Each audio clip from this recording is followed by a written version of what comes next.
The Trump administration will temporarily assign military lawyers to act as judges in immigration cases. A statement released by the Pentagon spokesperson says at the request of the Department of Justice, the Department of Defense is identifying qualified judge advocates and civilian attorneys for details to serve as temporary immigration judges. These DoD attorneys will augment existing resources to help further combat a backlog of cases by presiding over immigration hearings. There are a number of questions about the implications of this novel move, and for that we turn to James McPherson.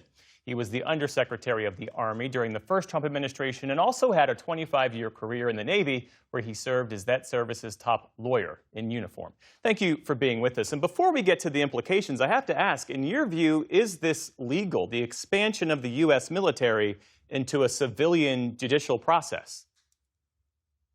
Well, there's certainly a lot of legal issues that is raised by this decision, not the least of which is whether or not it's appropriate to appoint a commissioned officer in the military to these positions, whether or not it violates the Posse Comitatus Act.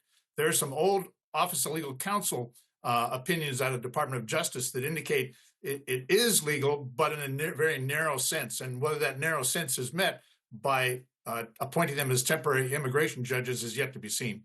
Well, how do the courtroom and administrative law skills that JAG lawyers develop in the military, how does that translate into serving as temporary immigration judges when immigration law is so specialized and complex?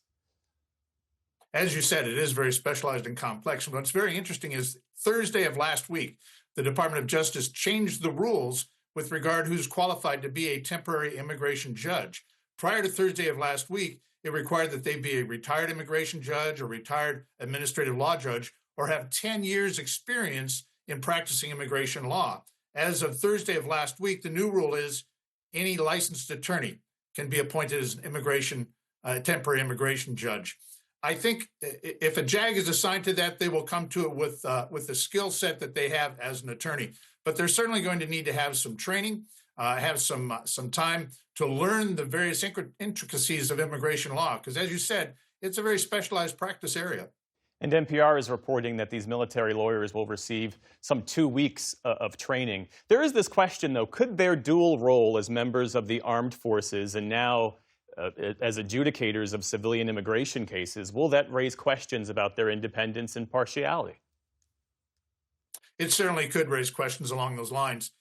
Again, I would hope that any officer, any commissioned officer would go into that job understanding that their job is to administer justice and would do just that. And if they felt that they were being pressured to do anything other than that, they would step away from that job and say, I can't do this. And immigration judges, as you know, they have the power to revoke green cards, to order deportations. What concerns you about assigning that authority to people without significant, as we said, immigration law experience? Well, what concerns me is that they could inadvertently make mistakes, and those mistakes would affect people's lives and would also create issues on appeal to the appellate courts, immigration courts. I just don't think it's a very good idea. I find it ironic that they would utilize JAGs when our Secretary of Defense holds them in such low esteem.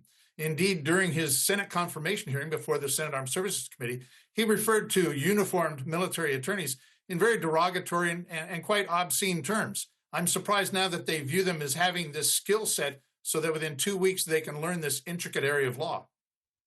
The backlog that we mentioned is nearly 4 million cases long. Do you see this as a sustainable fix, even if it's a temporary one, or is this a politically expedient move?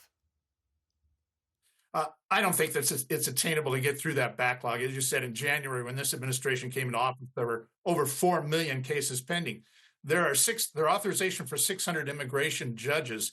Many of them have either quit or took advantage of the early retirement plan under this administration, and now there are great holes in that court system that they hope to fill by a temporary basis. I'm not sure they'll be able to get through that backlog.